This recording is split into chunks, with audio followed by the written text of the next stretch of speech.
Hello, everybody. I'm Will. And I'm Kristen. And this is So I'm Watching This Show, your new favorite pop culture YouTube channel where we talk about movies, TV, music, and more. And as always, this is a spoiler show, so you have been warned. We are going to have a discussion about the new Alex Garland A24 film, Men.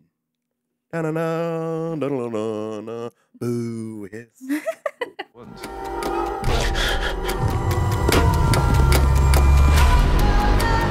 Want to play a game? You hide, I'll seek. You must feel an awful sense of guilt.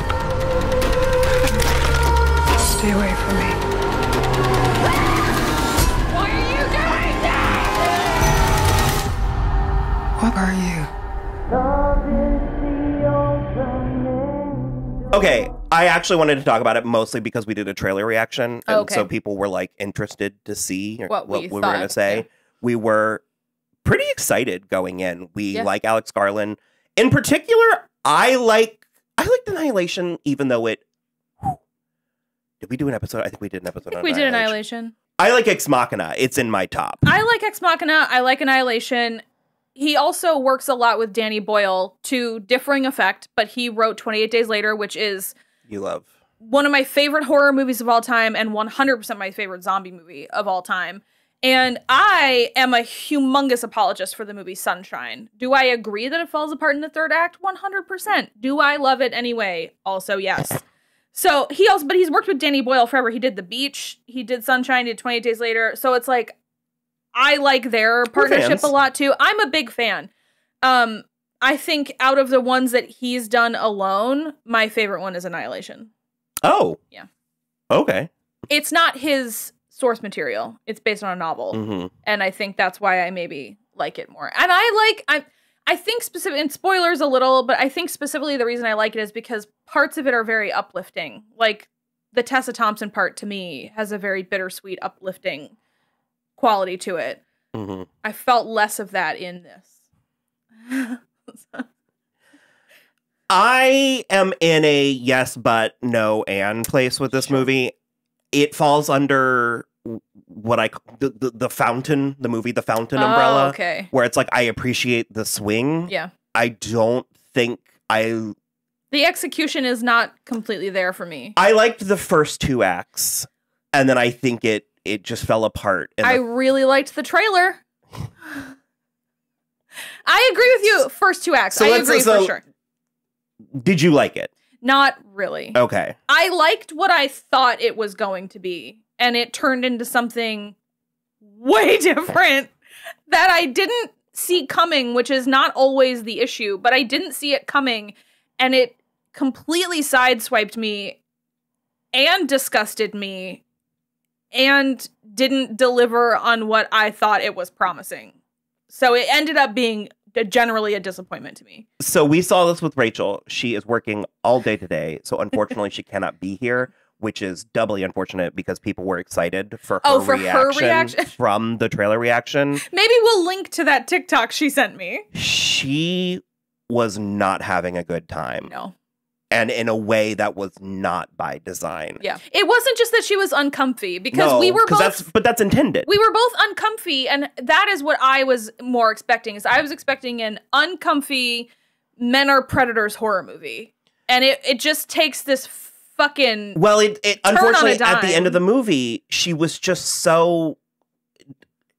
Would you say disgusted? Is disgust? She was Rachel? just... Yes. Yeah, Yeah. she was so disgusted that it was like, oh, great. I'm glad that I let another man traumatize me for 2 hours in what was meant to be sort of a send up. And it's not like I'm not trying to get into the gender politics of this all. This is not, no, I am. I'm quite literally, but I'm saying I'm not playing games. Like, this isn't social justice warrior. Yeah. Keep your tag words and phrases and stuff away from it. It's not so much that I don't think a man could do this movie, but I think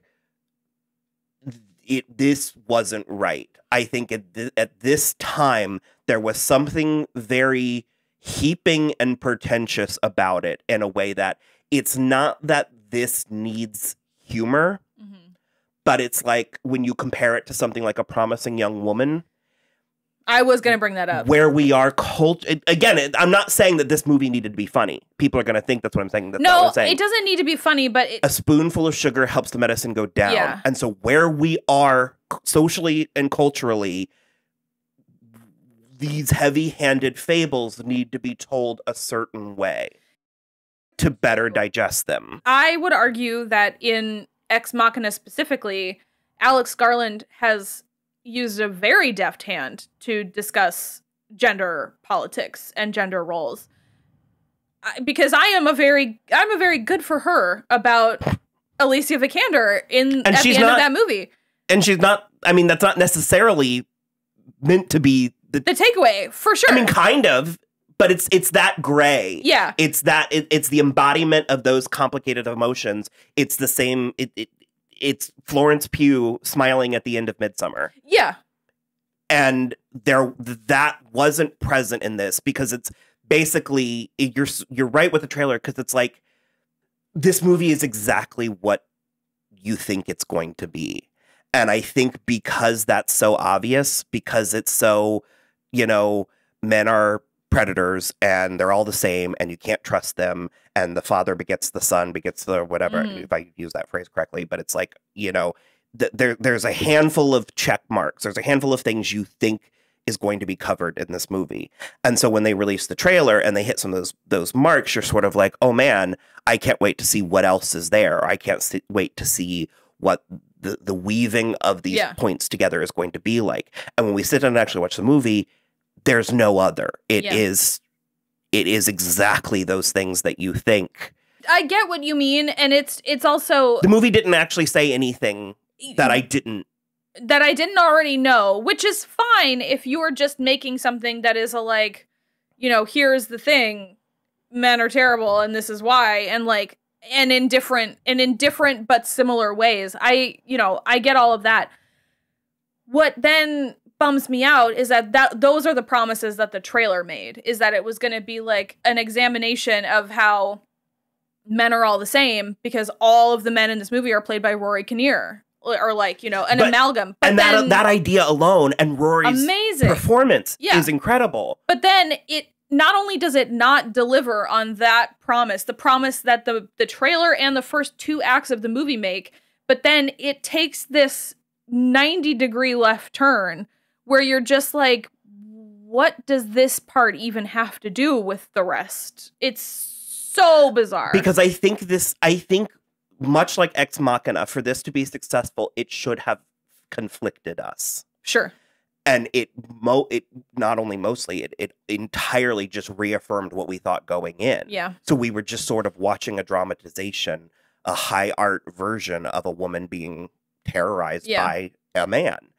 And it's not to say that there's not room for that in art. There certainly is, because there's plenty of examples of it. I feel very passionately about this, and like I said, I'm so close to getting it out. I mean, I'm gonna kind of compare it to Showgirls, to one of our favorite Showgirls, where Showgirls was very much like, this is the sexiest movie ever made because of this, and this. Here's all the sex. But it ultimately just makes you kind of like, it's like not sexy. Yeah. And so you get the sense that a man is like, oh man, I got this. Here's what it's like for a woman. Here's a representation of culturally where men are. And it just mostly makes us feel like, yeah, I know. I don't want to do this. I already. Well, I do want to say Jessie Buckley and Rory Kinnear are beyond reproach in this movie. They are so good. Both of the Jessie Buckley is always amazing. I love watching her in everything. And Rory Kinnear was a little dicey there for me for a minute because his character on Penny Dreadful was so awful, but he was good at it. So we'll put that out there that they were amazing. I have no complaints about the acting, but I think you have to also put the whole story in the context of, she is here in this town, presumably completely populated by men, and through her eyes, all Rory Kinnear, because her husband is dead. And it also is, I didn't realize that it was a question whether he had done it on purpose or not. I thought that he had killed himself, but it is apparently she's not sure if he maybe just fell because he was trying to get back into their apartment after a fight from the balcony above. So that's already a lot to unpack. And so she's decided to, really ill-advised in me and Rachel's opinion, go to this country house in, like, you know, country of, like, you know, the English countryside, totally alone to, like, work through it. Which is fine, but, like, she refuses to bring her sister, who is also in only a couple of scenes, but brilliantly played by Gail Rankin, who was also on Glow. And so within that context, also, all of these things are then happening to her. So she's been terrorized by her husband, who she was separating from, and who told her to her face, if you leave me, I will kill myself. I think that's a perfect example of what my issue is with the movie and why I don't like it. I think that that should have been more subjective. I think we should have been led to believe that, or we should have deduced that. But he shouldn't have said the words. That he's like, if I kill myself, it's your fault and you will be traumatized because of that. Okay. And then later have Rory Kinnear being like, are you traumatized because you drove your husband to the... Yeah. It was too blunt. That part was very blunt, yeah. But the whole movie, I think there was more deductions that we should be making, and or there should have been a twist somewhere. I'm going to spoil. Well, there was a twist. What's the twist? Oh, the birthing. Yeah, I wasn't impressed. I don't know. We'll get to that in a second. Okay. But I'm going to spoil Promising Young Woman. So if you have not watched Promising Young Woman, stop and watch it. Yeah. And then go watch our episode about it. 5, 4, 3, 2, 1. I think Promising Young Woman only works so well because she doesn't succeed in her mission. I think that, I mean, I know she overall ultimately succeeds. Yeah. But there's a moment where she is murdered. She is killed. And you're like, she can't die. This is supposed to be some feminist manifesto, feminist revenge fantasy. She can't die. It has to be the end of Death Proof. Yeah. And it's that because at this point in time, it's impossible for a woman to win. Yes, in the broad sense, they do, and women will win. To the most spectacular needle drop of the last 10 years, Juice Newton's Angel of the Morning. But I'm saying it's that moment. It's very, it's The Last Jedi. This will not go the way you think. Yeah. And so it's that subversion that, because when you're commenting on culture, literally as it's happening, I don't think heavy-handed fable is the way. Yeah, I think it needs to be more ironic or more subjective or more subtle. I didn't need the fable part of it at all. That was the part, like we keep saying, the first two acts were like, it was just sort of very like, this woman is being constantly traumatized by like weird men. But then we also get this like kind of Green Man fantasy. I wanted to do research. I had plenty of time and I didn't, because I mean, I know the Green Man as a deity. Yeah. But I just it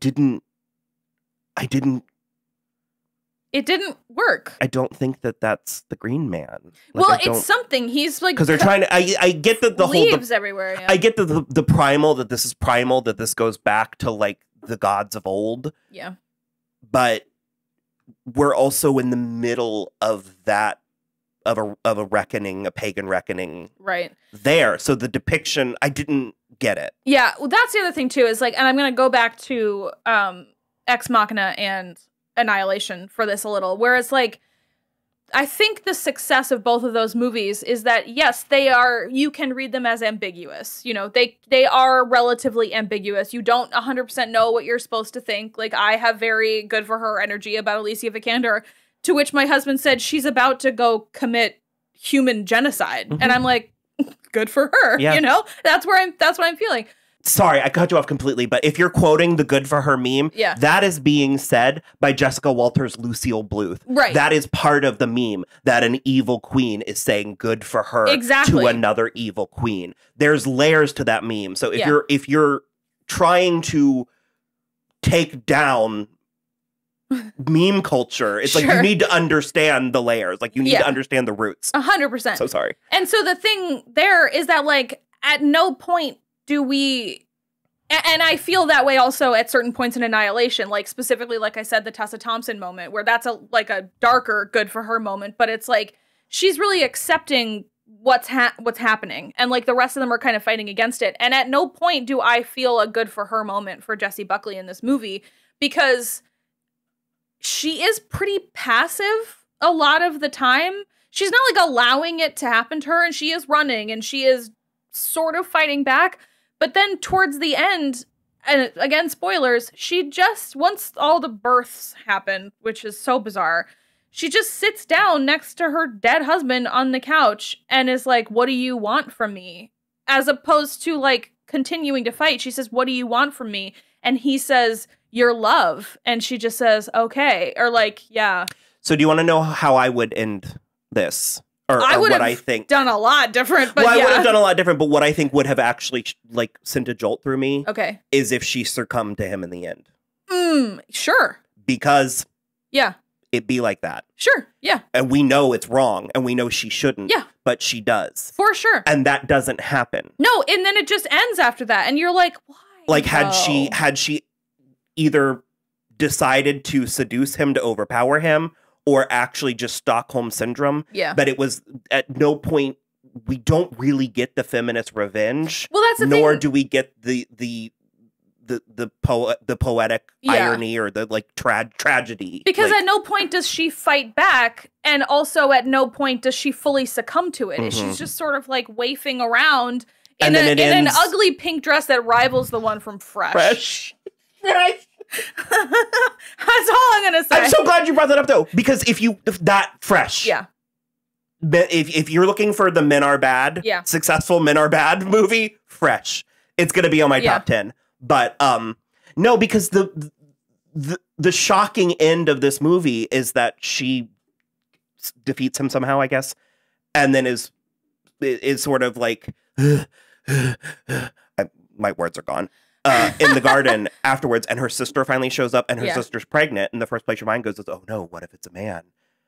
I mean, that's a fine... But I didn't even think that. I just was like, oh, she's pregnant. That was not... I thought it. That didn't come across. But even that, wouldn't it be better if Jessie Buckley herself was like pregnant with a man or boy?